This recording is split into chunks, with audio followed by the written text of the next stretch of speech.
Hi friends, இன்றைக்கி வந்துட்டு நான் ஒரு ஹெல்த்தியான பிரேக்ஃபாஸ்ட் பண்ணலான்னு ரெடி பண்ணிகிட்டு இருந்தேன். இது கேரட், பீன்ஸ் அப்புறம் வெங்காயம் கட் பண்ணிகிட்ருக்கேன். கேரட் சீவுற இந்த டூல் வந்துட்டு நான் டிமார்ட்டில் வாங்கியிருந்தேன். 89 சம்திங் தான். ஒர்த் த மணி. சூப்பராக கட் பண்ணுது. நீங்களும் இருந்தால் வாங்கி வச்சுக்கோங்க. அப்புறம் பீன்ஸ், கேரட் எல்லாம் கட் பண்ணிவிட்டு நல்லா பொடி பொடியாக வந்துட்டு நறுக்கி வச்சுக்கிட்டேன். இப்போ நான் என்ன பண்ண போகிறேன் அப்படின்னா, கோதுமை ரவா இருக்கு இல்லையா, அதில் வந்துட்டு உப்புமா தான் செய்ய போகிறேன். நான் சொல்லித்தர மெத்தடில் செஞ்சு பாருங்கள், ரொம்பவே டேஸ்ட்டாக இருக்கும். கூடயே வந்துட்டு பச்சை மிளகா, அப்புறம் ஒரு 2 பல்லு பூண்டு வந்து பொடி பொடியாக நறுக்கி வச்சுக்கோங்க. இங்கே இது கடாயில் வந்துட்டு கடுகு, ஜீரகம், உளுந்து பருப்பை போட்டு நல்லா பொரிஞ்சதுக்கப்புறமா பெருங்காயம் ஆட் பண்ணி கட் பண்ண வெஜிடபிள்ஸ் எல்லாம் ஆட் பண்ணி வச்சுக்கோங்க.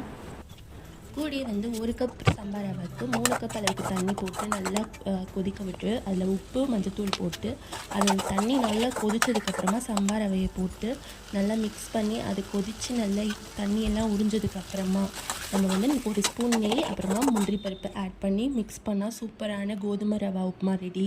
இது மாதிரி செஞ்சு சாப்பிட்டு பாருங்கள். டயட்டில் இருக்கும் போதெல்லாம் இது ஒரு பெஸ்ட் ஆப்ஷன். இதே மாதிரி மோர் வீடியோஸ் பார்க்க என் சேனலை சப்ஸ்கிரைப் பண்ணுங்கள்.